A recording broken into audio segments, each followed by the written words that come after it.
ಕರ್ತನಲ್ಲಿ ಪ್ರೀತಿಯ ಆಸ್ತ್ರ ಟಿವಿ ವೀಕ್ಷಕರೆಲ್ಲರಿಗೂ ಕೀರ್ತನೆಗಳು 150 ಈ ಕಾರ್ಯಕ್ರಮಕ್ಕೆ ನಿಮ್ಮನ್ನು ಆತ್ಮೀಯವಾಗಿ ನಾವು ಸ್ವಾಗತಿಸ್ತೇವೆ. ಪ್ರೀತಿಯ ವೀಕ್ಷಕರೇ, ನಾವು ಬಹಳಷ್ಟು ಸಂಚಿಕೆಗಳಿಂದ ದೇವಸೇವಕರ ಮೂಲಕವಾಗಿ ಆಸ್ತ್ರ ಟಿವಿ ಪ್ರಸ್ತುತಪಡಿಸುವಂಥ ಕೀರ್ತನೆಗಳು 150 ಈ ಕಾರ್ಯಕ್ರಮದಲ್ಲಿ ಅನೇಕ ಕೀರ್ತನೆಗಳ ಗೂಢಾರ್ಥಗಳನ್ನು, ರಹಸ್ಯಗಳನ್ನು, ಅನೇಕ ಮರ್ಮಗಳನ್ನು ನಾವು ತಿಳಿಸ್ಕೊಳ್ಳಿಕ್ಕೆ ಸಾಧ್ಯವಾಗ್ತಾ ಇದೆ. ನಾವು ಕೀರ್ತನೆಗಳು ಓದ್ತಾ ಇದ್ದೆವು, ಆದರೆ ಅದರ ಹಿನ್ನೆಲೆ, ಅದರ ವಿಷಯಗಳು ನಮಗೆ ಗೊತ್ತಿರಲಿಲ್ಲ. ಆದರೆ ದೇವರ ಸೇವಕರ ಮೂಲಕವಾಗಿ ಅನೇಕ ವಿಷಯಗಳನ್ನು ನಾವು ತಿಳ್ಕೊಳ್ಳಿಕ್ಕೆ ಇವತ್ತು ಸಾಧ್ಯವಾಗ್ತಾ ಇದೆ. ನಾನು ಎನಿಸ್ತೇನೆ ನೀವು ಕೂಡ ಇವತ್ತು ಸಿದ್ಧವಾಗಿ ಬಂದಿದ್ದೀರಿ ಎಂಬುದಾಗಿ. ಕಳೆದ ವಾರದಲ್ಲಿ ಕಲಿತಿರುವಂಥ ಕೀರ್ತನೆಗಳು 6ನೇ ಅಧ್ಯಾಯವನ್ನು ನಾವು ಕಲಿತಾ ಇದ್ದೇವೆ. ಅದನ್ನು ಮುಂದುವರಿಸಲಿಕ್ಕೆ ಬಯಸ್ತಾ ಇದ್ದೇವೆ. ನಮ್ಮದಲ್ಲಿ ಕಲಿಸಿಕೊಡುವುದಕ್ಕಾಗಿ ಡಿಜೆಂಬೇತಲ್ಲಿ ಹಿರಿಯ ಸೇವಕರಾಗಿರುವಂಥ ಪಾಸ್ಟರ್ ಸುನಿಲ್ ಜಾನ್ ಡಿಸೋಜ್ ಅವರಿದ್ದಾರೆ. ಯೇಸು ಕ್ರಿಸ್ತನ ನಾಮದಲ್ಲಿ ಅವರನ್ನು ಈ ಕಾರ್ಯಕ್ರಮಕ್ಕೆ ನಾವು ಸ್ವಾಗತಿಸುವ. Pastor praise the Lord. Pastor, ನೀವು ಕಳೆದ ಸಂಚಿಕೆಗಳಿಂದ ಈ ವಿಭಜನಾ ರೂಪಗಳಲ್ಲಿ 2ನೇ ಭಾಗವಾಗಿ ನಾವು ಕಲಿತಾ ಇದ್ದೇವೆ. 6ನೇ ಕೀರ್ತನೆ ನಮಗೆ ತಿಳಿಸ್ತಾ ಇದ್ದೀರಿ. ನಾವು ಈಗ ವಿಭಜನಾ ರೂಪಗಳು 13. ಒಂದು ಸ್ತೋತ್ರ ಗೀತೆಗಳು, 2ನೇದು ವೈಯಕ್ತಿಕ ಪ್ರಲಾಪಗಳು, 3ನೇದು ಸಾಮಾಜಿಕ ಪ್ರಲಾಪಗಳು, 4ನೇದು ಸ್ತುತಿ ಗೀತೆಗಳು, 5ನೇದು ರಾಜಕೀಯ ಕೀರ್ತನೆಗಳು, 6ನೇದು ಜ್ಞಾನ ಕೀರ್ತನೆಗಳು, 7ನೇದು ಮೆಸ್ಸಿನ ಕುರಿತಾಗಿರೋ ಕೀರ್ತನೆಗಳು, 8ನೇದು ಶಾಪ ಕೀರ್ತನೆಗಳು, 9ನೇದು ಐತಿಹಾಸಿಕ ಅಥವಾ ಚಾರಿತ್ರಿಕ ಕೀರ್ತನೆಗಳು, 10ನೇದಾಗಿ ಅಲ್ಲೆಲುಯ್ಯ ಕೀರ್ತನೆಗಳು, 11ನೇದಾಗಿ ಯಾತ್ರಾ ಕೀರ್ತನೆಗಳು, 12ನೇದಾಗಿ ಆರಾಧನಾ ಕೀರ್ತನೆಗಳು, 13ನೇದಾಗಿ ಧರ್ಮಶಾಸ್ತ್ರ ಕೀರ್ತನೆಗಳು. 13 ವಿಭಾಗಗಳು. ಅದರಲ್ಲಿ ಮೊದಲ ಭಾಗ ಆಲ್ರೆಡಿ ನಾವು ಧ್ಯಾನ ಮಾಡಿದೆ. ಯಾವುದು? ಸ್ತೋತ್ರ ಕೀರ್ತನೆಗೆ. ಯಾವುದು? 8, 19, 29, 33, 100 ಮತ್ತು 113 6 ಕೀರ್ತನೆಗಳನ್ನು ಈಗಾಗಲೇ ಧ್ಯಾನ ಮಾಡಿದ್ದೇವೆ. ಈಗ ನಾವು ಧ್ಯಾನಿಸುವಂಥದ್ದು ವೈಯಕ್ತಿಕ ಪ್ರಲಾಪಗಳು. ಅದರಲ್ಲಿ 3, 4, 5, 6, 7, 14, 17, 22 8 ಕೀರ್ತನೆಗಳನ್ನು ಈ ಗುಂಪಿನಲ್ಲಿ ನಾವು ಕಾಣ್ತೇವೆ. ಅದರಲ್ಲಿ 3, 4, 5 ಕೀರ್ತನೆ ಆಲ್ರೆಡಿ ನಾವು ಈಗಾಗಲೇ ಧ್ಯಾನ ಮಾಡಿದ್ದೇವೆ. 6ನೇ ಕೀರ್ತನೆಯನ್ನು ಕಳೆದ ಸಂಚಿಕೆಯಿಂದ ನಾವು ಧ್ಯಾನ ಮಾಡ್ತಾ ಬಂದಿದ್ದೇವೆ. ಹೌದು. ಅಷ್ಟು ಕಳೆದ ಸಂಚಿಕೆಯಲ್ಲಿ ನೀವು ವ್ಯವಸ್ಥೆ ಹೇಳುವಾಗ ಭಾಳ ಸುಂದರವಾಗಿ ಹೇಳಿದ್ದೀರ. ಒಂದು ವ್ಯಕ್ತಿ ಕಷ್ಟಗಳು ಬರುವಾಗ, ಸಮಸ್ಯೆಗಳು ಬರುವಾಗ ದೇವ್ರನ್ನ ಆತುಕೊಳ್ಳಬೇಕೆಂಬುದಾಗಿ. ಆತುಕೊಳ್ಳುವ ವಿಷಯದಲ್ಲಿ ಅಂದರೆ ಮನುಷ್ಯನಿಗೆ ಕಷ್ಟಗಳು ಬರುವುದು ಸಹಜ ಅಲ್ವಾ? ಹೌದೌದು. ಕೀರ್ತನೆ 90:10 ಹೇಳ್ತದೆ, ಒಬ್ಬನ ಆಯುಷ್ಕಾಲ 70 ವರ್ಷ ಫಲ ಹೆಚ್ಚಿದರೆಂಬತ್ತು, ಕಷ್ಟ ಮತ್ತು ಸಂಕಟ ಅಂದರೆ ಆಡಂಬರ ಅಂತ ವಾಕ್ಯನೇ ಹೇಳ್ತದೆ ಸ್ಪಷ್ಟವಾಗಿ. ಅಂದರೆ ಕೆಲವೊಂದು ಕಡೆಗಳು ನಾವು ಕೇಳಿದ್ದೇವೆ, ಕಷ್ಟ ಇಲ್ಲ, ಸಮಸ್ಯೆ ಇಲ್ಲ. ಅದು ವಾಕ್ಯಕ್ಕೆ ಆಧಾರವಾದಂಥ ಬೋಧನೆ ಅಲ್ಲ. ಶರೀರದಲ್ಲಿ ಜೀವಿಸುವವರೆಗೆ ಮನುಷ್ಯನ ಕಷ್ಟ ಇದ್ದೇ ಇದೆ. ಹೌದು. ಯೇಸು ಸ್ವತಃ ಹೇಳಿದ, ಯೋಹನ್ನ 16:33, ಲೋಕದಲ್ಲಿ ನಿಮಗೆ ಸಂಕಟ ಉಂಟು, ಆದರೂ ಧೈರ್ಯವಾಗಿರಿ, ನಾನು ಲೋಕವನ್ನು ಜಯಿಸಿದೆ. ಯೇಸು ಹೇಳಿದ, ನಿಮಗೆ ಲೋಕದಲ್ಲಿ ಕಷ್ಟ ಉಂಟು, ಸಂಕಟ ಉಂಟು ಅಂತ ಯೇಸು ಹೇಳಿದ್ದಾನೆ. ಕೀರ್ತನೆ 39 ನೀತಿವಂತನಿಗೆ ಸಂಭವಿಸುವ ಕಷ್ಟಗಳು ಅನೇಕವಿದ್ದರು, ಅನೇಕ ಇದೆ ಅಂತ ಹೇಳ್ತದೆ. ಆದರೂ ಯೆಹೋವನು ಅವುಗಳಿಂದ ಬಿಡಿಸ್ತಾನೆ. ಕಷ್ಟ ಇದೆ. ಕಷ್ಟ ದೇವರ ಮಕ್ಕಳಿಗೆ ಉಂಟು, ಲೋಕ ಜನ ಎಲ್ಲರಿಗುಂಟು. ಶರೀರದಲ್ಲಿರುವ ಎಲ್ಲ ಮನುಷ್ಯರಿಗೂ ಕಷ್ಟ ಉಂಟು ಈ ಲೋಕದಲ್ಲಿ. ಕಷ್ಟ ಇಲ್ಲದ ಮನುಷ್ಯ ಇಲ್ಲ. ಆದರೆ ದೇವರ ನಾವು ಆತ್ಕೊಳ್ಳೋಕೆ ದೇವರನ್ನ ನಮ್ಮನ್ನು ಬಿಡುಗಡೆ ಇಂಪಾರ್ಟೆಂಟ್. ದೇವ್ರನ್ನ ಆತ್ಕೋಬೇಕು.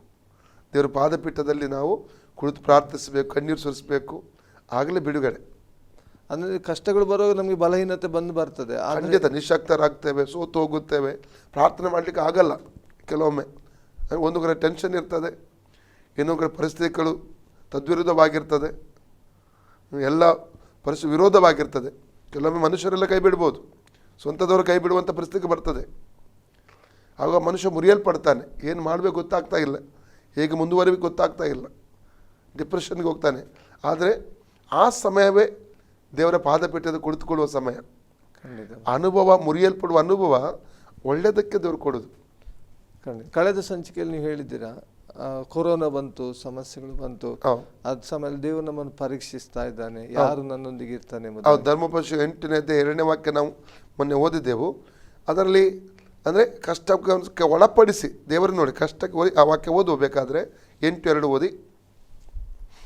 ಧರ್ಮೋಪದೇಶಕನ 8:2.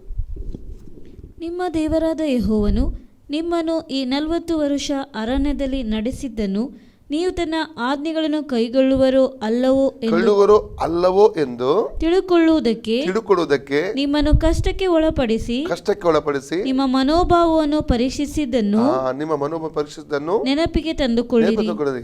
ನನ್ನ ಆಜ್ಞೆಗಳನ್ನು ಕೈಗೊಳ್ಳುವರು ಹೌದೋ ಅಲ್ಲವೋ ಅಂತ ಏನು ಮಾಡ್ತೇವೆ? ಪರೀಕ್ಷೆ ಮಾಡೋದಕ್ಕಾಗಿ ಕಷ್ಟಕ್ಕೆ ಒಳಪಡಿಸಿ ಪರೀಕ್ಷೆ ಮಾಡಿದ ಮನೋಭಾವವನ್ನು.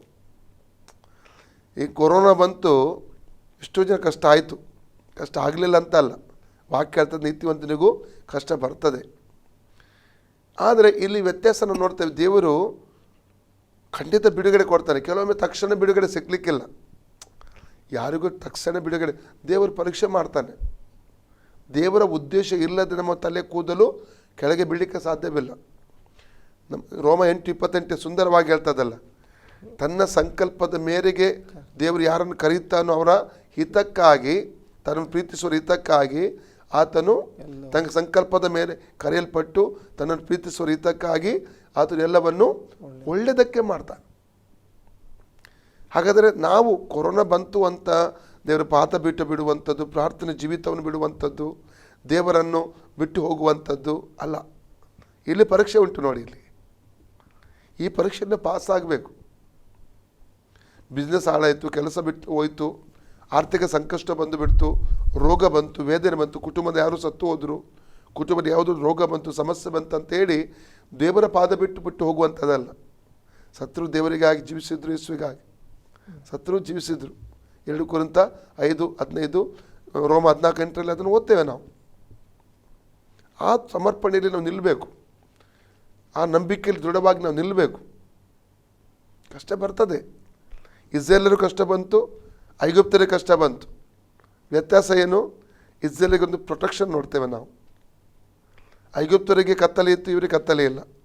ಐಗುಪ್ತರಿಗೆ 10 ವಿಧ ಪಿಡುಗುಗಳು ಬಂತು, ಅದೇ ದೇಶದಲ್ಲಿ ಇವರು ವಾಸ ಮಾಡ್ತಾ ಇದ್ದಾರೆ, ಇನ್ನೊಂದು ಪ್ರಾಂತ್ಯದಲ್ಲಿದ್ದಾರೆ, ಸೇಮ್ ದೇಶದಲ್ಲಿ ಗೋಷನ್ ಸೀಮೆಯಲ್ಲಿ ವಾಸ ಮಾಡ್ತಾ ಇದ್ದಾರೆ, ಅವರಿಗೆ ತೊಂದರೆ ಬರ್ತಾ ಇಲ್ಲ. ಕಾರಣ ಏನು? ಪ್ರೊಟೆಕ್ಷನ್, ದೈವಿಕ ಪ್ರೊಟೆಕ್ಷನ್. ನಾವು ಅರ್ಥ ಮಾಡಿಕೊಳ್ಬೇಕು ದೇವರನ್ನು. ಸಭೆಗೆ ತಿರುಗಿ ಆರಾಧನೆಗೆ ಜನರು ಬರಬೇಕು. ಇವತ್ತು ಸಭಾ ನ್ಯೂನತೆ ನೀವು ಕಳೆದ ಸಂಚಿಕೆಯಲ್ಲಿ ಹೇಳಿದ್ದೀರಿ.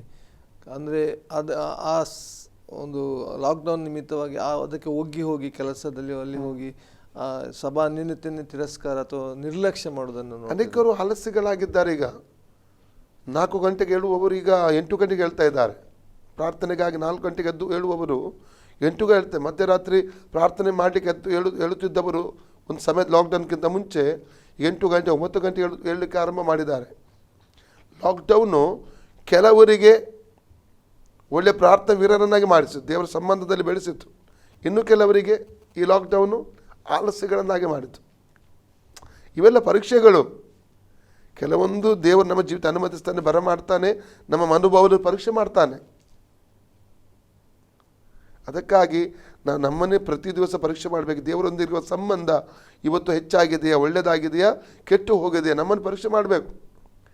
2 ಪ್ರಕಟಣೆ 2:4-5 ಆ ಎಫೆಸ ಸಭೆ ಕುರಿತು ಕರ್ತನೆ ಹೇಳ್ತಾನಲ್ಲ, ನೀನು ಎಲ್ಲಿಂದ ಬಿದ್ದಿದೆಯೋ ಅಲ್ಲಿಂದ ಹೇಳಬೇಕು. ಎಲ್ಲಿ ಬಿದ್ದಿದ್ದೇವೆ, ಯಾವ ಸ್ಥಳದೇ ಬಿದ್ದಿದ್ದೇವೆ, ನಮ್ಮ ಕೊರತೆ ನಾವು ತಿಳ್ಕೊಂಡು ಆ ಸ್ಥಳ ಸರಿಪಡಿಸ್ಕೊಂಡು ಹೇಳಬೇಕು. ನಮ್ಮನ್ನು ನಾವು ಪರೀಕ್ಷೆ ಮಾಡಿಕೊಳ್ಬೇಕು. ತುಂಬ ಒಂದು ಇಂಪಾರ್ಟೆಂಟ್. ಸಭಾನ್ಯೂನತೆಗೆ ಬರಬೇಕು. ಸಭಾನ್ಯೂನತೆ ದೇವರಿಂದ ಆದದ್ದು. ಯೇಸು ಹೇಳಿದ ಮತ್ತೆ 16:18-19 ನನ್ನ ಆನ್ಲೈನ್ ಆರಾಧನೆ ಆರಂಭಿಸ್ತೇನೆ ದೇವರು ಹೇಳಲಿಲ್ಲ. ನನ್ನ ಸಭೆ ಫಿಸಿಕಲ್ ಸಭೆ, ನನ್ನ ಸಭೆಯನ್ನು ಭೂಮಿಯಲ್ಲಿ ಕಟ್ಟುತ್ತೇನೆ, ಪಾತಾಳ ಲೋಕ ಅದನ್ನು ಜಯಿಸಲಾರದು. ಆನ್ಲೈನ್ ತಪ್ಪಂತ ಹೇಳ್ತಾ ಇಲ್ಲ ನಾನು. ಆನ್ಲೈನ್ ಮಾರ್ಗ ಈ ಲಾಕ್ಡೌನ್ ತೆರೆದ, ದೇವರಿಗೆ ಸ್ತೋತ್ರ ಆಗಲಿ ಅದನ್ನು ನಿಮಿತ್ತವಾಗಿ. ಆದರೆ ಸಭಾ ಆರಾಧನೆ ಇರುವಾಗ ಸಭಾ ಆರಾಧನೆಗೆ ಬರಬೇಕು ದೇವಜನರು. ಫಿಸಿಕಲಿಯಾಗಿ ದೇವರನ್ನು ಆರಾಧಿಸಬೇಕು. ಬಂದು ದೇವಜನರ ಜೊಟ್ಟಿಗೆ ಸೇರಿ, ಗುಂಪಲ್ಲಿ ಸೇರಿ, ದೇವಜೊಟ್ಟಿಗೆ ಸೇರಿ ನಾವು ಫೆಲೋಶಿಪ್ ಎಂಬುವಂಥ ದೇವರಿಂದ ಬಂದಂಥದ್ದು. ಫಸ್ಟ್ ಈ ನಡುವೆಯಲ್ಲಿ ಇನ್ನೊಂದು, ಈಗ ಆನ್ಲೈನ್ ಕೂಟಗಳು, ಸಭೆಗಳು ಹೆಚ್ಚಿದೆ. ಅದೇ ರೀತಿಯಲ್ಲಿ ಅದರ ಒಟ್ಟಿಗೆ ಸತ್ಯ ಬೋಧನೆ ಒಟ್ಟಿಗೆ ದುರ್ಬೋಧನೆಗಳು ಹೆಚ್ಚಾಗ್ತದೆ. ಜನರು ಸುಲಭವಾಗಿ ಅದರಲ್ಲಿ ಬೀಳ್ತಾ ಇದ್ದಾರೆ. ವಿಶ್ವಾಸಿಗಳಿಗೆ ಸುಲಭದ ಬೋಧನೆ ಸಿಗೋದ್ರಿಂದ ಇಂಥ ಬೋಧನೆಯಿಂದ ಜನರು ದಾರಿ ತಪ್ಪುವಾಗ ಅವರು ಆ ಒಂದು ಮಾರ್ಗದಿಂದ ಅಂದರೆ ಆ ಎಡವಿಂದ ತಪ್ಪದ ಹಾಗೆ ನಾವೇನು ಮಾಡಬಹುದು? ಒಂದು, ನೀವು ಯಾವ ಸಭೆಯಲ್ಲಿ ರಕ್ಷಣೆ ಹೊಂದಿದ್ದೀರಿ, ಯಾವ ಸಭೆಯಲ್ಲಿ ನೀವು ಲಾಕ್ಡೌನ್ಗಿಂತ ಮುಂಚೆ ಆರಾಧನೆ ಮಾಡಿದಿರಿ, ಆ ಸಭೆಯಲ್ಲಿ ನೀವು ಇರಬೇಕು. ಒಂದು. ಸೆಕೆಂಡ್, ನಿಮ್ಮ ದೇವಸೇವಕರನ್ನು, ನಿಮಗೆ ದೇವರು ಕೊಟ್ಟ ದೇವಸೇವಕರನ್ನು ಬಿಡಬಾರ್ದು. ಏನಾದರೂ ಡೌಟು ಸಂಶಯ ಬಂತು ಎಲ್ಲಿಯಾದರೂ ವಾಕ್ಯದಲ್ಲಿ ಕೇಳಿ, ನಿಮ್ಮ ದೇವಸೇವಕರು ಆರ್ಗ್ಯೂ ಮಾಡುವ ಉದ್ದೇಶದ ಹೋಗಬಾರ್ದು, ವಾಗ್ವಾದ ಮಾಡುವ ಉದ್ದೇಶದ ಹೋಗಬಾರ್ದು. ಅವರ ಹತ್ರ ಪ್ರಶ್ನೆ ಅಂದರೆ ತಿಳ್ಕೊಳ್ಳುವ ಉದ್ದೇಶದಿಂದ ಹೋಗಿ ಸೇವಕರ ಬಳಿ. ಕೆಲವೊಬ್ಬರಿಗೆ ಇದು ಬರ್ತದೆ ಮೈಂಡಲ್ಲಿ, ಸೇವಕರಿಗೆ ಹೆಚ್ಚು ನನಗೆ ಗೊತ್ತು, ಸ್ವಲ್ಪ ನಾಲ್ಕು ವಾಕ್ಯ ತಿಳ್ಕೊಂಡುಕೊಂಡೆ ಆಗಿ ಬರ್ತದೆ. ಅದಕ್ಕೆ ಸೇವಕರ ಬಳಿ ಕಲಿಯುವಂಥ ಉದ್ದೇಶದ ಹೋಗಿ ನಿಮ್ಮ ಸಮಸ್ಯೆಗಳನ್ನು ಹೇಳಿ, ಪ್ರಶ್ನೆಗಳನ್ನು ಹೇಳಿ ನಿಮ್ಮ ಸಮಸ್ಯೆ ಬಗೆಹರಿಸಿಕೊಳ್ಳಿ. ಅದು ಇಂಪಾರ್ಟೆಂಟ್.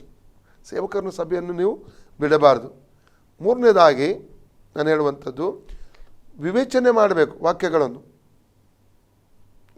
ಒಬ್ಬರು ತುಂಬ ಒಳ್ಳೆ ವಾಕ್ಯ ಹೇಳ್ತಾ ಇದ್ದಾರೆ ಅಂತ ಹೇಳಿ ಒಂದು ಅವರು ಒಳ್ಳೆ ಇದು ಅಂತ ಹೇಳಿಕೆ ಆಗಲ್ಲ. ಕೆಲವೊಮ್ಮೆ ಅವರ ಜೀವಿತಗಳಲ್ಲಿ ಸರಿ ಇರುವುದಿಲ್ಲ. ಸಾಕ್ಷಿ ಹೇಗಿದೆ, ಅವರದ್ದು ಫಲಗಳು ಹೇಗಿದೆ, ಫಲಗಳಿಂದ ಮತ್ತಾಯ 7:20 ಫಲಗಳಿಂದ ಗುರುತಿಸ್ರಿ ಅಂತ ಯೇಸು ಹೇಳಿದ್ದಾನೆ. ಫಲಗಳನ್ನು ನೋಡಬೇಕು. ಮತ್ತು ವಾಕ್ಯವನ್ನು ಟ್ವಿಸ್ಟ್ ಮಾಡ್ತಾರೆ. ಪೌಲನು ಕೂಡ, ಪೇತ್ರನು ಕೂಡ ಹೇಳಿದ್ದಾನೆ ನೋಡಿ, 2 ಪೇತ್ರ 3ನೇ ಅಧ್ಯಾಯ 15ನೇ ವಾಕ್ಯ ಓದಿ. ನಮ್ಮ ಕರ್ತನ ದೀರ್ಘ ಶಾಂತಿಯು ನಮ್ಮ ರಕ್ಷಣಾರ್ಥವಾಗಿ ಅದೇ ಎಂದು ಅನಿಸಿಕೊಳ್ಳಿರಿ. ಇದೇ ಅಭಿಪ್ರಾಯಕ್ಕೆ ಸರಿಯಾಗಿ ನಿಮ್ಮ ಪ್ರಿಯ ಸಹೋದರನಾದ ಪೌಲನು ಸಹ ತನಗೆ ಅನುಗ್ರಹಿಸಿರುವ ಜ್ಞಾನದ ಪ್ರಕಾರ ನಿಮಗೆ ಬರೆದನು. ಅದನ್ನು ಕೂಡ ಓದಿ. ಅವನು ತನ್ನ ಎಲ್ಲ ಪತ್ರಿಕೆಗಳಲ್ಲಿಯೂ ಈ ವಿಷಯಗಳನ್ನು ಕುರಿತು ಬರೆಯುವಾಗ ಹೀಗೆ ಬೋಧಿಸಿದ್ದಾನೆ. ಆ ಪತ್ರಿಕೆಗಳಲ್ಲಿರುವ ಕೆಲವು ಮಾತುಗಳು ತಿಳಿಯುವುದಕ್ಕೆ ಕಷ್ಟವಾಗಿವೆ. ವಿದ್ಯಾಹೀನರು, ಚಪಲಚಿತ್ತರು ಹೇಗೆ ನಮಗಿರುವ ಮಿಕ್ಕಾದ ಗ್ರಂಥಗಳಿಗೆ ತಪ್ಪಾದ ಅರ್ಥ ಮಾಡಿಕೊಂಡಿದ್ದಾರೋ ಹಾಗೆಯೇ ಇವುಗಳಿಗೂ ತಪ್ಪಾದ ಅರ್ಥ ಮಾಡಿಕೊಂಡು ತಮಗೆ ನಾಶನವನ್ನುಂಟು ಮಾಡಿಕೊಳ್ಳುತ್ತಾರೆ. ತಪ್ಪಾದ ಅರ್ಥ, ತಮಗೆ ನಾಶನವನ್ನು. ಅವನು ತನ್ನ ಎಲ್ಲ ಪತ್ರಿಕೆಗಳಲ್ಲಿಯೂ ಈ ವಿಷಯಗಳನ್ನು ಕುರಿತು ಬರೆಯುವಾಗ ಹೀಗೆ ಬೋಧಿಸಿದ್ದಾನೆ. ಆ ಪತ್ರಿಕೆಗಳಲ್ಲಿರುವ ಕೆಲವು ಮಾತುಗಳು ತಿಳಿಯುವುದಕ್ಕೆ ಕಷ್ಟವಾಗಿವೆ. ವಿದ್ಯಾಹೀನರು, ಚಪಲಚಿತ್ತರು ಹೇಗೆ ನಮಗಿರುವ ಮಿಕ್ಕಾದ ಗ್ರಂಥಗಳಿಗೆ ತಪ್ಪಾದ ಅರ್ಥ ಮಾಡಿಕೊಂಡಿದ್ದಾರೋ ಹಾಗೆಯೇ ಇವುಗಳಿಗೂ ತಪ್ಪಾದ ಅರ್ಥ ಮಾಡಿಕೊಂಡು ತಮಗೆ ನಾಶನವನ್ನುಂಟು ಮಾಡಿಕೊಳ್ಳುತ್ತಾರೆ. ತಮಗೆ ನಾಶನವನ್ನು ಉಂಟು ಮಾಡಿಕೊಳ್ತಾರೆ. ತಪ್ಪಾಗಿ ಅರ್ಥ ಮಾಡಿಕೊಳ್ಳುವಂಥದ್ದು, ವಾಕ್ಯಗಳನ್ನು ಟ್ವಿಸ್ಟ್ ಮಾಡುವಂಥದ್ದು, ತಮಗೆ ಬೇಕಾದ ರೀತಿಯಲ್ಲಿ ತೆಗೆದುಕೊಳ್ಳುವಂಥದ್ದು. ಅದಕ್ಕೆ ನಾವು ಇರುವಂಥ ಸಭೆಯಲ್ಲಿ ಇರಬೇಕು. ಒಂದು, ನಮ್ಮ ಸಭಾ ಅನ್ಯೋನ್ಯತೆಯಲ್ಲಿ ಏನೆಲ್ಲ ಚಟುವಟಿಕೆ ನಡೀತಾ ಇದೆ ಅದರೆಲ್ಲ ಪಾಲುಗಾರರಾಗಬೇಕು. ಸೇವಕರೊಂದಿಗೆ ಸಂಬಂಧ ಇಟ್ಕೊಂಡು ಸೇವಕರ ಹತ್ರ ಬಗೆಹರಿಸಬೇಕು ನಮ್ಮ ಏನೆಲ್ಲ ಪ್ರಶ್ನೆಗಳುಂಟು. ಮೂರನೇ, ವಾಕ್ಯ ವಿವೇಚಿಸಬೇಕು. ವಾಕ್ಯವನ್ನು ಚೆನ್ನಾಗಿ ಓದಬೇಕು. ತಪ್ಪು ವಾಕ್ಯ ಅಂತ ನಮಗೆ ಗೊತ್ತಾಗ್ತದೆ, ಕೇಳುವಾಗಲೇ ಗೊತ್ತಾಗ್ತದೆ. ಇವತ್ತು ತುಂಬ ದುರ್ಬೋಧನೆಗಳು ಬರ್ತವೆ ಆನ್ಲೈನಲ್ಲಿ ಕೂಡ. ಅನೇಕ ದುರ್ಬೋಧನೆಗಳನ್ನು ನಾವು ಕಾಣ್ತೇವೆ. ಪವಿತ್ರಾತ್ಮನ ಅಭಿಷೇಕಕ್ಕೆ ವಿರುದ್ಧವಾಗಿ, ಅನ್ಯ ಭಾಷೆಗೆ ವಿರುದ್ಧವಾಗಿ ಕೂಡ ಉಂಟು. ಮಾತ್ರವಲ್ಲ, ಈ ಪರಿಶುದ್ಧತೆಗೆ ವಿರುದ್ಧವಾಗಿ, ಯೇಸುವಿನ ರಹಸ್ಯ ಭರಣಕ್ಕೆ ವಿರುದ್ಧವಾಗಿ, ಸಭಾ ಅನ್ಯೋನ್ಯತೆಗೆ ವಿರುದ್ಧವಾಗಿ, ಈ ಕೃಪೆಗೆ ವಿರುದ್ಧವಾಗಿ, ಬೇರೆ ಬೇರೆ ರೀತಿಯಲ್ಲಿ ಕೃಪೆ ತಪ್ಪಾಗಿ ಜನರು ಅನೇಕ ಅರ್ಥ ಮಾಡಿಕೊಂಡಿದ್ದಾರೆ. ಕೃಪೆ ಪಾಪಕ್ಕೆ ಕೊಡುವಂಥ ಲೈಸನ್ಸ್ ಅಲ್ಲ, ಬೇರೆ ಬೇರೆ ದುರುಪದೇಶ ನೋಡ್ತೇವೆ ನಾವು. ಅದಕ್ಕೆ ನಾವು ಈ 3 ಸಂಗತಿಗಳನ್ನು ಪಾಲನೆ ಮಾಡೋದಾದರೆ ಖಂಡಿತವಾಗಿ ಅದರ ಮೇಲೆ ಜಯ ಹೊಂದಿ ನಾವು ಮುಂದುವರಿಲಿಕ್ಕೆ ನಾವು ಸಾಧ್ಯ. ಅಷ್ಟೇ. ಕೀರ್ತನೆ 6ನೇ ಅಧ್ಯಾಯ ನಾವು ಕೀರ್ತನೆ 6ನೇ ಅಧ್ಯಾಯವನ್ನು ಧ್ಯಾನ ಮಾಡ್ತಾ ಇದ್ದೇವೆ. 1-3 ವಾಕ್ಯ ಪುನಃ ಓದಿಕೊಡುವ ನಾವು. ದಾವೀದನ ಅನುಭವ. ಯೆಹೋವನೇ, ಕೋಪದಿಂದ ನನ್ನನ್ನು ಶಿಕ್ಷಿಸಬೇಡ, ರೋಷದಿಂದ ದಂಡಿಸಬೇಡ. ಕೋಪದಿಂದ ಶಿಕ್ಷಿಸಬೇಡ. ಕಳೆದ ಸಂಚಿಕೆಯಲ್ಲಿ ಕೂಡ ಧ್ಯಾನಿಸಿದ್ದೇವೆ. ರೋಷದಿಂದ ದಂಡಿಸಬೇಡ. ಯೆಹೋವನೇ, ಕನಿಕರಿಸು. ನಾನು ನಿಶಕ್ತನಾಗಿ ಹೋಗಿದ್ದೇನೆ. ಯೆಹೋವನೇ, ನಿಶಕ್ತನಾಗಿ ಹೋಗಿದ್ದೇನೆ. ಯೆಹೋವನೇ, ವಾಸಿ ಮಾಡು. ಅದರ ಅರ್ಥ ಏನು? ನಿಶಕ್ತನಾಗಿ ಹೋಗಿದ್ದೆ, ವಾಸಿ ಮಾಡು. ಅವನಿಗೆ ಶಾರೀರಿಕ ರೋಗ ಇಲ್ಲ, ದಾವೀದನಿಗೆ ಈಗ ಮಾನಸಿಕವಾಗಿ ಕುಗ್ಗಿ ಹೋಗಿದ್ದಾನೆ. ಕೆಲವೊಂದು ಹೋರಾಟಗಳು 4 ದಿಕ್ಕಿನಿಂದ ಬರುವಾಗ ಏನಾಗ್ತದೆ, ಮಾನಸಿಕವಾಗಿ ಕುಗ್ಗಿ ಹೋಗ್ತೇವೆ ನಾವು.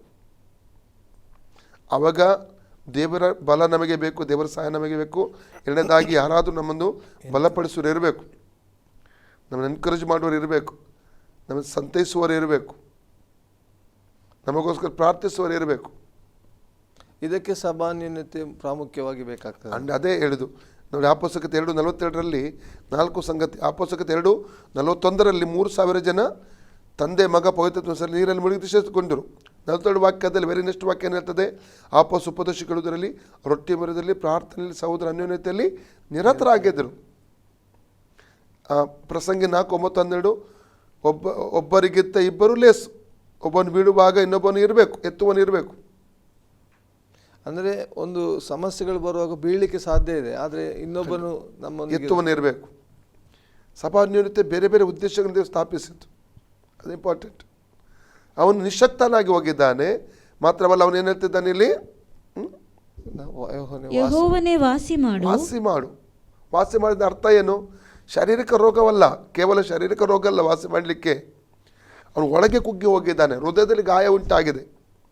ದಾವೀದನ ಜೀವಿತ ಅರಸನಾದ ಮೇಲೂ ಕೂಡ ತನ್ನ ಸ್ವಂತ ಮಗನಾದ ಅಬ್ಷಲೋಮನಿಂದ ಆತನ ಓಡಿ ಹೋಗೋದು ಪರಿಸ್ಥಿತಿ ಬಂತು. 7 ಸಾಮುವೇಲ 15 ಓದಿದ್ರೆ ಗೊತ್ತಾಗ್ತದೆ. ಸ್ವಂತ ಮಗ ಅಬ್ಷಲೋಮ್ ಅವನಿಗೆ ವಿರೋಧವಾಗಿದ್ದ, ಬಂಡಾಯ ಇದ್ದ. ಅಮ್ನೋನ್ ಎಂಬಂಥ ತನ್ನ ಇನ್ನೊಂದು ಹೆಂಡತಿಯಲ್ಲಿ ಹುಟ್ಟಿದಂಥ ಮಗಳನ್ನು, ತಾಮಾರನನ್ನು ಕೆಡಿಸಿದ, ಅತ್ಯಾಚಾರ ಮಾಡಿದ. ಅವನ ಮಗ ಅಬ್ಷಲೋಮನು ಇನ್ನೊಂದು ಮಗ ಆ ಅಮ್ನೋನನ್ನು ಏನು ಮಾಡಿದ? ಕೊಂದು ಹಾಕಿದ. ಅಬ್ಷಲೋಮನು ಇವನ ಉಪಪತ್ನಿ, ದಾವೀದನ ಉಪಪತ್ನಿಯರನ್ನು ಕೆಡಿಸಿದ. ಒಂದು ಸಮಸ್ಯೆ, 10 ಸಮಸ್ಯೆಗಳು ಜೀವಿತದಲ್ಲಿ ಬಂದವು. ಅದರ ಮೇಲೆ ವೈರಿಗಳ ಹೋರಾಟಗಳು, ಯುದ್ಧಗಳು, ಇವೆಲ್ಲ ನೋಡ್ತೇವೆ ನಾವು. ಆದ ಕಾರಣ ಸಹಜವಾಗಿ ಕುಗ್ಗಿ ಹೋಗುವಂಥ ಪರಿಸ್ಥಿತಿ ಬರ್ತದೆ. ಹೃದಯದಲ್ಲಿ ಗಾಯ ಆಗಿದೆ ಅವನಿಗೆ. ಮಕ್ಕಳು ಈ ರೀತಿ ಇರುವಾಗ ಅಬ್ಷಲೋಮ, ಅಮ್ನೋನ, ತಾಮಾರ ನೋಡ್ತೇವೆ. ಅದೋನಿಯ ಇನ್ನೊಬ್ಬ ಮಗ. ನಾವು 1 ಅರಸರನೇ 1ನೇ ಅಧ್ಯಾಯದಲ್ಲಿ 5ನೇ ವಾಕ್ಯದಿಂದ 10 ಓದುವಾಗ ಅದೋನಿಯ ಏನು ಮಾಡ್ತಾನೆ? ಅವನಿಗೆ ಬಂಡಾಯ ಇದ್ದ, ಅವನೇ ಸ್ವಘೋಷಿತ ರಾಜನಾಗಿ ಬಿಟ್ಟ. ಸ್ವಂತ ಮಕ್ಕಳೇ ಅವನಿಗೆ ತೊಂದರೆ ಕೊಡುವಂಥದ್ದು ನೋಡ್ತೇವೆ ನಾವು. ಹೇಗಿರ್ಬೋದು ಅವನ ಪರಿಸ್ಥಿತಿ? ಮಾನಸಿಕವಾಗಿ ಖಂಡಿತ ಕುಗ್ಗಿ ಹೋಗ್ತಾನೆ. ಅದಕ್ಕೆ ಅವನು ಹೇಳ್ತಾನೆ, ಈ ಗಾಯ ನೀನು ವಾಸಿ ಮಾಡು ಸ್ವಾಮಿ. ನಾವು ಮಾನಸಿಕ ಕುಗ್ಗಿ ಹೋಗುವಾಗ ನಾವು ಮಾನಸಿಕ ಡಾಕ್ಟರ್ ಬಳಿ ಹೋಗುವುದು ಅದೆಲ್ಲ ಒಳ್ಳೆಯದು, ತಪ್ಪಲ್ಲ ಅಂತ ಹೇಳ್ತಾ ಇಲ್ಲ.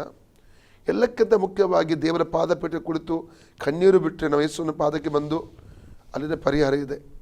ದಾವೀದ ಏನು ಹೇಳ್ತಾನೆ? ನನ್ನನ್ನು ವಾಸಿ ಮಾಡು. ಸೌಖ್ಯಕ್ಕಾಗಿ ಪ್ರಾರ್ಥಿಸ್ತಾ ಇದ್ದಾನೆ. 147 ಕೀರ್ತನೆ 3 ವಾಕ್ಯ ಏನು ಹೇಳ್ತದೆ? ಯಾರು ಸೌಖ್ಯ ಕೊಡುವನು? ಆಂತರಿಕ ಗಾಯಕ್ಕೆ. 147ನೇ ಕೀರ್ತನೆ 3ನೇ ವಚನ. ಮುರಿದ ಮನಸ್ಸುಳ್ಳವರನ್ನು ವಾಸಿ ಮಾಡುತ್ತಾನೆ. ಮುರಿದ ಮನಸ್ಸು ಉಳ್ಳವರನ್ನು ವಾಸಿ ಮಾಡ್ತಾನೆ. ಅವರ ಗಾಯಗಳನ್ನು ಕಟ್ಟುತ್ತಾನೆ. ಮುರಿದ ಮನಸ್ಸುಳ್ಳವರನ್ನು ವಾಸಿ ಮಾಡ್ತಾನೆ. ಅವರ ಗಾಯಗಳನ್ನು, ಯಾವ ಗಾಯ? ಶರೀರದ ಗಾಯ ಅಲ್ಲ, ಹೃದಯಕ್ಕೆ ಸಂಭವಿಸುವ ಗಾಯಗಳು. ಶಾರೀರಿಕವಾದ ಗಾಯಕ್ಕಿಂತಲೂ ಹೃದಯದ ಗಾಯ ದೊಡ್ಡ ಗಾಯ. ಅದು ಒಳಗಿಂದ ಒಳಗೆ ಮನುಷ್ಯ ಕೊರೆಯುತ್ತಾ ಇರ್ತದೆ. ಈ ದೊಡ್ಡ ದೊಡ್ಡ ಮರಗಳು ಬೀಳ್ತವೆ ನೋಡಿ, ನಾವು ನೋಡ್ತೇವಲ್ಲ. ಈಗ ಹೊರಗಿಂದ ನೋಡುವಾಗ ಅವು ಹೇಳಿತ್ತು ಭಯಂಕರ ಒಳ್ಳೆ ಪುಷ್ಟಿಯಾಗಿ ಕಾಣ್ತದೆ ನಮಗೆ. ಅದು ಹೊರಗಡೆ ಈ ಗೆದ್ದಲು ಹಿಡಿದು ವರ್ಷಗಳಿಂದ ಅದು ಕೊರೆದು ಒಂದು ದಿವಸ ಡಡಮ್ಮ ಸಿಕ್ಕ ಬಾಡಿ ಬಂದಾಗ ಬಿದ್ದು ಬಿಡ್ತದೆ. ಅದೇ ರೀತಿ ಚಿಂತೆ, ಮನುಷ್ಯನ ಒಳಗಿರುವಂಥ ಈ ಖಿನ್ನತೆ ಉಂಟಲ್ಲ, ಇದೇನು ಮಾಡ್ತದೆ ಅಂದರೆ ಮನುಷ್ಯನನ್ನು ಒಂದು ದಿವಸ ಕಂಪ್ಲೀಟ್ ಕೊಲ್ಯಾಪ್ಸ್ ಮಾಡಿಬಿಡ್ತದೆ. ಆ ಸಮಯ ಒಳ್ಳೆಯ ಸಮಯ ದೇವರ ಪಾದಪೀಠೆಗೆ ಬಂದು ಪ್ರಾರ್ಥಿಸುವುದು, ಕಣ್ಣೀರು ಸುರಿಸುವಂಥದ್ದು. ಇನ್ನೊಂದು ಕೀರ್ತನೆ 18 ಕೂಡ ಓದ್ತೇವೆ, ಸಾಮ್ಸ್ 34:18. ಅಲ್ಲಿ ಏನು ಹೇಳ್ತದೆ? ಮುರಿದ ಮನಸ್ಸುಳ್ಳವರಿಗೆ ಯೆಹೋವನು ನೆರವಾಗ್ತಾನೆ ಅಂತ ಹೇಳ್ತದೆ. ಅಲ್ಲಿ ಸಿಕ್ಕಿದ್ರೆ ಓದ್ಬೋದು. ಮುರಿದ ಮನಸ್ಸುಳ್ಳವರಿಗೆ ಯೆಹೋವನು ನೆರವಾಗುತ್ತಾನೆ. ಮುರಿದ ಮನಸ್ಸು ಉಳ್ಳವರಿಗೆ ಯೆಹೋವನು ನೆರವಾಗುತ್ತಾನೆ. ಕುಗ್ಗಿ ಹೋದವರನ್ನು ಉದ್ಧಾರ ಮಾಡುತ್ತಾನೆ. ಕುಗ್ಗಿ ಹೋದವ್ರನ್ನ ಏನು ಮಾಡ್ತಾನೆ ಅಂತ ಆತನು ಉದ್ಧಾರ ಮಾಡ್ತಾನೆ. ಅದಕ್ಕೆ ದೇವರಿಗೆ ಹೇಳ್ತಾ ಇದ್ದಾನೆ, ನನ್ನನ್ನು ವಾಸಿ ಮಾಡು ದೇವರೇ, ನನ್ನನ್ನು ವಾಸಿ ಮಾಡು. ಇವತ್ತು ನಾನು ಅನೇಕ ವೀಕ್ಷಕರಿಗೆ ಹೇಳಿಕ್ಕೆ ಇಷ್ಟಪಡ್ತೇನೆ, ಬಿಸ್ನೆಸ್ ನಾಸ್ ನಿಮಿತ್ತ ನೀವು ಕುಗ್ಗಿ ಹೋಗಿರ್ಬೋದು, ಕೆಲಸ ಇಲ್ಲ ಎಂಬ ಕಾರಣಕ್ಕೆ ಕುಗ್ಗಿ ಹೋಗಿರ್ಬೋದು, ಆರ್ಥಿಕ ಸಂಕಷ್ಟತೆ ದೇವದು ಕುಗ್ಗಿ ಹೋಗಿರ್ಬೋದು. ಇಡೀ ಲೋಕದಲ್ಲಿ ಪರಿಸ್ಥಿತಿ ಇವತ್ತು ಸರಿಯಿಲ್ಲ. ಕೊರೋನಾ ಬಂದಾಗಿನಿಂದ ನಾವು ನೋಡ್ತೇವೆ ಭಯಂಕರ ಕಷ್ಟಗಳಿದೆ. ನೀವು ಕುಟುಂಬ ಹೇಗೆ ನಡೆಸುವುದು, ಬಾಡಿಗೆ ಹೇಗೆ ಕಟ್ಟುವುದು, ಮಕ್ಕಳ ಫೀಸ್ ಹೇಗೆ ಕಟ್ಟುವುದು, ಮುಂದೆ ಮಕ್ಕಳನ್ನು ಯಾವ ರೀತಿ ನಡೆಸುವುದು, ಊಟಕ್ಕಾಗಿ ಏನು ಮಾಡೋದು, ಅನೇಕ ಚಿಂತೆಗಳು ಇರ್ಬೋದು. ಆದರೆ ಒಂದು ವಾಕ್ಯ ಹೇಳಲಿಕ್ಕೆ ಇಷ್ಟಪಡ್ತೇನೆ, ಅದು ಆಶೀರ್ವದಿಸಲ್ಪಟ್ಟ ವಾಕ್ಯ. ಬರಗಾಲದ ಸಮಯದಲ್ಲಿ ತನ್ನ ಮಕ್ಕಳನ್ನು ಕೈ ಬಿಡೋದಿಲ್ಲ ಅಂತೆ. ಕೀರ್ತನೆ 37:18-19 ವಾಕ್ಯ ಓದಿಕೊಳ್ಳುವ. ಯೆಹೋವನು ಸದ್ಭಕ್ತರ ಜೀವಮಾನವನ್ನು ಲಕ್ಷಿಸುತ್ತಾನೆ. ಯೆಹೋವನು ಸದ್ಭಕ್ತರ ಜೀವಮಾನವನ್ನು ಏನು ಮಾಡ್ತಾನೆ? ಲಕ್ಷಿಸ್ತಾನೆ. ನೀನು ಸದ್ಭಕ್ತನೂ ಆಗಿರಿದ್ರೆ ನಿನ್ನ ಜೀವಮಾನ ದೇವರು ಲಕ್ಷಿಸ್ತಾನೆ. ಯಾವ ಪರಿಸ್ಥಿತಿ ಹಾದು ಹೋಗ್ತಾ ಇದೆಯಾ, ಯಾವ ಕಷ್ಟದಲ್ಲಿ ಹಾದು ಹೋಗ್ತಾ ಇದೆಯಾ, ಯಾವ ನೋವಿನಲ್ಲಿ ಹಾದು ಹೋಗ್ತಾ ಇದೆಯಾ, ಯಾವ ವೇದನೆ ನಿನಗಿದೆ, ನಿನ್ನ ಜೀವಮಾನವನ್ನು ನೋಡಿ. ಅಲ್ಲಿ ಒಂದು ಬರೆದಿಟ್ಟಬೇಕಾದ್ರೆ ವಿಮೋಚನೆಗಳು 2:23-25 ಓದಿ. ಇಸ್ರೇಲ್ ಜನರು ಐಗುಪ್ತ ದೇಶದಲ್ಲಿ ಹಗ್ಗಲ್ಲೆರಡು ದೇವರಿಗೆ ಮೊರೆ ಇಡ್ತಿದ್ರು, ಕೂಗ್ತಿದ್ರು, ಕಣ್ಣೀರು ಬಿಡ್ತಿದ್ರು. ದೇವರು ಹೇಳಿದ ಅವರ ಕಣ್ಣೀರಿಗೆ ಮೊರೆಗೆ ದೇವರು ಲಕ್ಷ್ಯ ಕೊಟ್ಟ ಅಂತೆ. ಓದಿ 2:23-25. ಈ ಮೇರೆಗೆ ಬಹಳ ದಿನಗಳು ಕಳೆದ ಮೇಲೆ ಐಗುಪ್ತ ದೇಶದ ಅರಸನು ಸತ್ತನು. ಇಸ್ರಾಯೇಲರು ತಾವು ಮಾಡಬೇಕಾದ ಬಿಟ್ಟಿ ಕೆಲಸಕ್ಕಾಗಿ ನಿಟ್ಟೆಸರು ಬಿಟ್ಟು ಗೋಳಾಡುತ್ತಾ ಇದ್ದರು. ಆ ಗೋಳು ದೇವರಿಗೆ ಮುಟ್ಟಿತು. ದೇವರು ಅವರ ನರಳಾಟವನ್ನು ಕೇಳಿ ತಾನು ಅಬ್ರಾಮ್, ಈಸಾಕ್, ಯಾಕೋಬರಿಗೆ ಮಾಡಿದ ವಾಗ್ದಾನವನ್ನು ನೆನಪಿಗೆ ತಂದುಕೊಂಡು ಇಸ್ರಾಯೇಲರನ್ನು ನೋಡಿ ಅವರಲ್ಲಿ ಲಕ್ಷ್ಯವಿಟ್ಟನು. ಇಸ್ರೇಲರನ್ನು ನೋಡಿ ಅವರನ್ನು ಲಕ್ಷ್ಯವಿಟ್ಟ. ಲಕ್ಷಿಸ್ತಾನೆ ದೇವರು, ಅಲಕ್ಷ್ಯ ಮಾಡಲ್ಲ. ನಮ್ಮ ದೇವರು ನಮ್ಮ ಕಣ್ಣೀರನ್ನು ನೋಡಿ ಲಕ್ಷ್ಯ ಕೊಡುವ ದೇವರು, ನಮ್ಮ ನೋವನ್ನು ನೋಡಿ ಲಕ್ಷ್ಯ ಕೊಡುವ ದೇವರು, ನಮ್ಮ ಮೊರೆಯನ್ನು ನೋಡಿ ಲಕ್ಷ್ಯ ಕೊಡುವ ದೇವರು. ಅಂದರೆ ಸದ್ಭಕ್ತನ ಜೀವಮಾನವನ್ನು ಆತನೇನು ಮಾಡ್ತಾನಂತೆ? ಲಕ್ಷಿಸ್ತಾನೆ. ನಾವು ಯೋಚನೆ ನಮ್ಮ ವಿಷಯ ದೇವ್ರಿಗೆ ಗೊತ್ತಿಲ್ಲ, ನಮ್ಮ ಬಗ್ಗೆ ದೇವ್ರಿಗೆ ಕಾಳಿ, ಈ ಪರಿಸ್ಥಿತಿ ದೇವರಿಗೆ ಅರ್ಥ ಆಗ್ತಾ ಇಲ್ಲ, ದೇವ್ರು ಕೈ ಬಿಟ್ಟೆ ನಾವು ಹೇಳೋದು. ನಾನೇ ಹೇಳಲ್ಲ, ಸ್ಟಾರ್ಟಿಂಗಲ್ಲಿ ಹೇಳಿರ್ಬೋದು, ನಾನು ಈಗ ಹೇಳಲ್ಲ. ದೇವ್ರಿಗೆ ಗೊತ್ತು, ನನಗೆ ಗೊತ್ತು, ನನ್ನ ವಿಷಯ ಎಲ್ಲ ದೇವ್ರಿಗೆ ಗೊತ್ತು ಅಂತ ಗೊತ್ತು. ಅನೇಕರು ಹೇಳ್ತಾರೆ 100%. ಅದು ಅವರಿಗೆ ಅನುಭವ ಆಗ್ತಾ ಆಗ್ತಾ ಮತ್ತೆ ಗೊತ್ತಾಗ್ತದೆ, ದೇವರು ಕೈ ಬಿಡಲ್ಲ, ಲಕ್ಷಿಸ್ತಾನೆ ಗೊತ್ತಾಗ್ತದೆ ಎಲ್ಲರಿಗೂ. ಓಕೆ, ಮುಂದೆ ಒಂದು ಕೀರ್ತನೆ 37. ಸದ್ಭಕ್ತರ ಜೀವವನ್ನು ಲಕ್ಷಿಸ್ತಾನೆ. ಅವರ ಸ್ವಾಸ್ಥ್ಯವು ಶಾಶ್ವತವಾಗಿ ನಿಲ್ಲುವುದು. ಅವರ ಸ್ವಾಸ್ಥ್ಯವು ಶಾಶ್ವತವಾಗಿ ನಿಲ್ಲುತ್ತದೆ. ನಮಗಿರುವಂಥ ಸ್ವಾಸ್ಥ್ಯ ಉಂಟಲ್ಲ, ಅದು ಶಾಶ್ವತವಾಗಿ. ದೇವರ ವಾಕ್ಯ ಹೇಳ್ತದೆ ಮತ್ತಾಯ 5:5, ದೀನರು ಭೂಮಿಗೆ ಬಾಧ್ಯರಾಗುವರು. ನಮಗಿರುವಂಥ ಸ್ವಾಸ್ಥ್ಯವನ್ನು ಯಾರು ಅದನ್ನು ಕೆಡಿಸ್ಲಿಕ್ಕಾಗಲ್ಲ, ಅಪಹರಿಸ್ಲಿಕ್ಕಾಗಲ್ಲ. ನಮಗಂತ ದೇವರು ಇಟ್ಟಂಥ ಒಂದಲ್ಲ, ಅದು ಶಾಶ್ವತವಾಗಿ ನಿಲ್ಲುವಂತೆ ದೇವರು ಮಾಡ್ತಾನೆ. ಜ್ಞಾನಕ್ಕೆ 10:20 ಹೇಳ್ತದಲ್ಲ, ಯೆಹೋವನ ಆಶೀರ್ವಾದ ಭಾಗ್ಯದಾಯಕವು, ಅದು ವ್ಯಸನವನ್ನು ಸೇರಿಸದು. ಓಕೆ, ಮುಂದೆ ಓದಿ. ಅವರಿಗೆ ವಿಪತ್ ಕಾಲದಲ್ಲಿಯೂ ಆಶಾಭಂಗವಾಗುವುದಿಲ್ಲ. ವಿಪತ್ ಕಾಲದಲ್ಲಿ ಏನಾಗಲ್ಲಂತೆ? ಮಾರ್ಚ್ ನಂತರ 2020 ಮಾರ್ಚ್ ನಂತರ ಇವತ್ತು ನಾವು ನೋಡ್ತಿರುವಂಥ ಲೋಕದಲ್ಲಿ ವಿಪತ್ ಕಾಲ. ಎಷ್ಟು ಜನ ಆಶಾಭಂಗ ಹೊಂದಿದ್ದಾರೆ? ದೇವರ ಮಕ್ಕಳಿಗೆ ಆಶಾಭಂಗ ಇಲ್ಲ ಅಂತ ನಾನು ಹೇಳುವುದು. ಯಾರು ರಕ್ಷಣೆ ಹೊಂದಿ ತಂದೆ ಮಗ ಪವಿತ್ರಾತ್ಮನ ಹೆಸರಲ್ಲಿ ನೀರಲ್ಲಿ ಮುಳುಗಿ ದೀಕ್ಷೆ ತೆಗೆದುಕೊಂಡು ಸತ್ಯಕ್ಕಾಗಿ ಯಾರು ನಿಂತಿದ್ದಾರಲ್ಲ, ಯಾರು ದೇವರನ್ನ ಆರಾಧನೆ ಮಾಡ್ತಾ ಇದ್ದಾರೆ, ತ್ರೇಕ ದೇವ್ರನ್ನ ಯಾರೆಲ್ಲ ಆರಾಧನೆ ಮಾಡ್ತಾ ಆತನ ವಚನ ಪ್ರಕಾರ ಜೀವಿಸ್ತಾ ಇರಲ್ಲ, ಆ ಸದ್ಭಕ್ತರ ಕುರಿತಾಗಿ ವಾಕ್ಯ ಹೇಳುವಂಥದ್ದನ್ನು ಅದನ್ನು ಅವರ ಕುರಿತು ಮಾತಾಡ್ತಾ ಇದ್ದೇನೆ. ಆ ನೀತಿವಂತರ ಕುರಿತು ಮಾತಾಡ್ತಿದ್ದೇನೆ ನಾನು. ಅವರಿಗೆ ವಿಪತ್ ಕಾಲದಲ್ಲಿಯೂ ಆಶಾಭಂಗ ಇಲ್ಲ. ವಿಪತ್ ಕಾಲದಲ್ಲಿಯೂ ದೇವರು ನಡೆಸ್ತಾನೆ, ಎಲ್ಲ ಸಮಯದಲ್ಲಿಯೂ ನಡೆಸಲಿಕ್ಕೆ ಶಕ್ತಿ. ಮುಂದೆ ಓದಿ. ಬರಗಾಲದಲ್ಲಿಯೂ ಅವರಿಗೆ ಕೊರತೆ ಇಲ್ಲ. ಬರಗಾಲದಲ್ಲಿ, ಇದು ಬರಗಾಲದ ಸಮಯವ? ಇಡೀ ಲೋಕಕ್ಕೆ ಬರಗಾಲದ ಸಮಯ ಕೊರೋನಾ. ಬರಗಾಲ ಅಂದರೆ ಕೇವಲ ಕ್ಷಾಮ, ನೀರಿಲ್ಲ ಅದು ಅಂತ ಅಲ್ಲ, ಇದು ಡಿಫ್ರೆಂಟ್. ಈ ಒಂದು ಕೊರೋನಾದ ನಿಮಿತ್ತ ಎಷ್ಟೋ ಬಿಸ್ನೆಸ್ಗಳು ಮುಚ್ಚಲ್ಪಟ್ಟು, ಎಷ್ಟೋ ಅಂಗಡಿಗಳು ಮುಚ್ಚಲ್ಪಟ್ಟವು, ಎಷ್ಟೋ ಕಂಪನಿ, ದೊಡ್ಡ ದೊಡ್ಡ ಕಂಪನಿಗಳು ಮುಚ್ಚಲ್ಪಟ್ಟವು. ನಾವು ನೋಡ್ತಾ ಇದ್ದೇವೆ. ಯಾಕೆಂದರೆ ಉತ್ಪಾದನೆ ಆಗ್ತಾ ಇಲ್ಲ, ಉತ್ಪಾದನೆ ರಫ್ತು ಆಗ್ತಾ ಇಲ್ಲ. ಬೇರೆ ಬೇರೆ ದೇಶಕ್ಕೆ ರಫ್ತಾಗುವಂಥ ಸಂಗತಿಗಳು ರಫ್ತಾಗ್ತಾ ಇಲ್ಲ. ಹಡಗುಗಳು ಹೋಗ್ತಾ ಇಲ್ಲ, ಫ್ಲೈಟ್ಗಳು ಹೋಗ್ತಾ ಇಲ್ಲ, ವಿಮಾನಗಳು ಹೋಗ್ತಾ ಇಲ್ಲ, ಫ್ಯಾಕ್ಟ್ರಿಗಳು ಉತ್ಪಾದನೆ ಇಲ್ಲ, ಅಂಗಡಿಗಳು ಜಸ್ಟ್ ಮುಂಚಿನಾಗಷ್ಟು ಸಾಮಾನುಗಳನ್ನು ಕಾಣಲಿಕ್ಕೆ ನಮಗೆ ಆಗ್ತಾ ಇಲ್ಲ. ಮಾರ್ಕೆಟ್ಗಳಲ್ಲಿ, ಮಾಲ್ಗಳಲ್ಲಿ ಖಾಲಿ ನಾವು ಕಾಣ್ತಾ ಇದ್ದೇವೆ. ಒಂದು ವಿಧವಾಗಿ ಬರಗಾಲವನ್ನಲ್ಲಿ ಕಾಣ್ತಾ ಇದ್ದೇವೆ. ಅದು ಬರಗಾಲದ ಸಮಯದಲ್ಲಿ ಏನು ಮಾಡ್ತಾನೆ ದೇವರು? ಆಶಾಭಂಗ. ಬರಗಾಲದಲ್ಲಿ ಅವರಿಗೆ ಕೊರತೆ ಇಲ್ಲ. ಕೊರತೆ ಇಲ್ಲದಾಗಿ ದೇವರು ನೋಡ್ತಾನೆ. ಎಲಿಯನನ್ನು ದೇವರು ಪೋಷಿಸ್ತಾನೆ ಇಲ್ವಾ? ಯಾವ ಸಮಯ ಅದು? ಭಯಂಕರ ಬರಗಾಲದ ಸಮಯ. ಎಲ್ಲಿ ಕೂಡ ನೀರಿಲ್ಲ. ಕೆರಿತೆಂಬ ಸ್ಥಳಕ್ಕೆ, ನೀರಿರುವ ಸ್ಥಳಕ್ಕೆ ದೇವರು ನಡೆಸಿದ. ರಾಜನ ಕಣ್ಣಿಗೂ ಸ್ಥಳ ಬೀಳಲಿಲ್ಲ. ಎಲ್ಲ ಕಡೆ ನೀರಿಗಾಗಿ ಹಾಕಾರ ಇರುವಾಗ ಒಬ್ಬ ತನ್ನನ್ನು ನಂಬಿದಂಥ ಭಕ್ತನಿಗೆ ಬೇಕಾದಷ್ಟು ನೀರು ಕೊಟ್ಟ, ಕಾಗೆಯ ಮೂಲಕ ಬೇಕಾದ ಆಹಾರ ತಂದು ಕೊಟ್ಟ ದೇವರು. ಬಡ ವಿಧವೆ ಮನೆ ಕಳಿಸಿದ ಸೆರಪ್ತದಲ್ಲಿ. ಅಲ್ಲಿ ಹಿಟ್ಟು ತೀರದಾಗಿ ದೇವರು ಅದ್ಭುತ ಮಾಡಿದ. ಆ ರೀತಿಯ ದೇವರು ಅದ್ಭುತ ಅಲ್ಲಿ ಮಾಡಿದರೆ ಇಲ್ಲಿ ಇವತ್ತು ಮಾಡ್ತಾ ಇದ್ದಾನೆ. ಫಿಲಿಪ್ಪಿ 4:9 ಹೇಳ್ತದಲ್ಲ, ತಂದೆಯಾದ ದೇವರು ನಿಮ್ಮ ತನ್ನ ಪ್ರಭೋದರ್ಶಕ್ಕೆ ತಕ್ಕ ಹಾಗೆ ನಿಮ್ಮ ಪ್ರತಿಯೊಂದು ಕೊರತೆ ನೀಗಿಸುವನು. ಎಫೆಸ 3:20-21 ಹೇಳ್ತದೆ, ನಾವು ಬೇಡದಕ್ಕಿಂತ ಯೋಚಿಸೋದಕ್ಕಿಂತಲೂ ಅಧಿಕವಾಗಿ ಮಾಡುವ ದೇವರು. 1 ಕೊರಿಂಥ 2:9 ಹೇಳ್ತದೆ, ಕಣ್ಣು ಕಾಣಲಿಲ್ಲ, ಕಿವಿ ಕೇಳಲಿಲ್ಲ, ಅಥವಾ ಭಾವನೆ ಮನುಷ್ಯರು ಇಟ್ಟಿಲ್ಲ, ತನ್ನ ಪ್ರೀತಿಸುವವರಿಗಾಗಿ ಏನೆಲ್ಲ ಸಿದ್ಧ ಮಾಡಿಟ್ಟಿದ್ದಾನೆ. ಆದಿಕಾಂಡ 27:14 ಹೇಳ್ತದೆ, ಜೆನಿಸಿಸ್ 22:14 ಹೇಳ್ತದೆ, ಅವನು ಒದಗಿಸುವ ದೇವರು. ಯೆಹೋವ ಈರೆ ಅಂತ ಹೇಳ್ತೇವೆ ನಾವು. ಆತನ ಬರಗಾಲದಲ್ಲಿ ಅವನಿಗೆ ಕೊರತೆ ಇಲ್ಲ. ಮುಂದೆ ಓದಿ. ದುಷ್ಟರು ನಾಶವಾಗಿ ಹೋಗುವರು, ಯೆಹೋವನ ವೈರಿಗಳು ಹುಲ್ಲುಗಾವಲುಗಳ ಸೊಗಸಿನಂತಿದ್ದು ಮಾಯವಾಗುವರು. ಸಾಕು. ಹಾಗಾದರೆ ಇಲ್ಲಿ ನಾವು ನೋಡುವಂಥದ್ದು ಕೀರ್ತನೆ, ನಾವು 6ನೇ ಕೀರ್ತನೆ ತಿರುಗಿ ಬರುವುದಾದರೆ, ನನ್ನನ್ನು ವಾಸಿ ಮಾಡಂತ ಹೇಳ್ತದೆ ದೇವರಿಗೆ. ವಾಸಿ ಮಾಡೆಂಬುದಾಗಿ ಹೇಳುವಾಗ ಶಾರೀರಿಕವಾದಂಥ ಗಾಯ ಅಲ್ಲ, ಶಾರೀರಿಕವಾದಂಥ ರೋಗ ಅಲ್ಲ, ಅದರ ಬಗ್ಗೆ ಆತನು ಹೇಳ್ತಾ ಇಲ್ಲ. ಮಾನಸಿಕ ಕುಗ್ಗಿ ಆ ನಿಶಕ್ತಿ ಹೇಳ್ದಲ್ಲ, ಅದು ಮುಂಚಿನ ಪದ, ನಾನು ನಿಶಕ್ತನಾಗಿದ್ದೇನೆ. ಅವನ್ನೆಲ್ಲ ಸಮಯದಲ್ಲಿ ನಾವು ಸಮಸ್ಯೆಗಳು ಬರುವಾಗ 4 ದಿಕ್ಕಿಂದ ನಿಶಕ್ತರಾಗಿ ಹೋಗ್ತೇವೆ, ವೇದನೆ ಪಡ್ತೇವೆ ನಾವು. ಆದರೆ ದೇವರ ಪಾದ ಬಿಟ್ಟು ಹರಿಸಿ, ದೇವರನ್ನು ಆಶ್ರಯಿಸಿ ಆತನು ಅಲ್ಲಿ ಮೊರೆ ಇಡುವಂಥದ್ದನ್ನು ಕಾಣ್ತದೆ. ನನ್ನ ವಾಸಿ ಮಾಡು ದೇವರೇ, ನಿಶಕ್ತನಾಗಿದ್ದೇನೆ ಅಂತ ಇಲ್ಲಿ ದಾವೀದನು ಹೇಳಿ ಕೊನೆಗೆ ನನ್ನ ವಾಸಿ ಮಾಡುವಂಥ ದೇವರು ಕೇಳ್ತಾನೆ. ನನ್ನ ಪ್ರೀತಿಯ ನಾನು ವೀಕ್ಷಕರಿಗೆ ಹೇಳುವಂಥದ್ದು ಏನೆಂದರೆ, ಒಂದು ವೇಳೆ ನಿಶಕ್ತರಾಗಿರಬಹುದು ನೀವು, ರೋಗದ ನಿಮಿತ್ತ, ಕೊರೋನಾ ನಿಮಿತ್ತ ವಿವಿಧ ಪರಿಸ್ಥಿತಿಗಳು ಲೋಕದಲ್ಲಿ ಬಂದೇವೆ, ಕುಗ್ಗಿ ಹೋಗಿರ್ಬೋದು, ಮಾನಸಿಕ ಗಾಯಗಳ ನಿಮಗೆ ಆಗಿರಬಹುದು. ಭಯಪಡಬೇಡಿ, ನಿರಾಶರಾಗಬೇಡಿ. ನೀವು ಕೈ ಬಿಡಲ್ಪಟ್ಟವರಲ್ಲ. ನನ್ನನ್ನು ನಿಮ್ಮನ್ನು ಈ ಪರಿಸ್ಥಿತಿ ನಡೆಸಲಿಕ್ಕೆ ಒಬ್ಬ ದೇವರಿದ್ದಾನೆ. ಆತನ ಹೆಸರು ಕರ್ತನಾದ ಯೇಸು ಸ್ವಾಮಿ, ಯೇಸು ಕ್ರಿಸ್ತನು. ಆತ ಜೀವಿಸ್ತಿದ್ದಾನೆ. ನಾವೆಲ್ಲರೂ ಆತನ ಪಾದಪೀಠಕ್ಕೆ ಬರೋಣ. ಆತನ ಹೇಳಿಕೊಳ್ಳಿ, ಕರ್ತನೆ ನಾನು ಕುಗ್ಗಿ ಹೋಗಿದ್ದೇನೆ, ನಾನು ನಿಶಕ್ತನಾಗಿದ್ದೇನೆ, ನಿರಾಶೆಯಲ್ಲಿ ಜೀವಿಸ್ತಾ ಇದ್ದೇನೆ, ಇಂಥ ಕೊರತೆಯಲ್ಲಿ ಜೀವಿಸ್ತಾ ಇದ್ದೇನೆ, ಇಂಥ ಇಕ್ಕಟ್ಟನ್ನು ಜೀವಿಸ್ತಾ ಇದ್ದೇನೆ.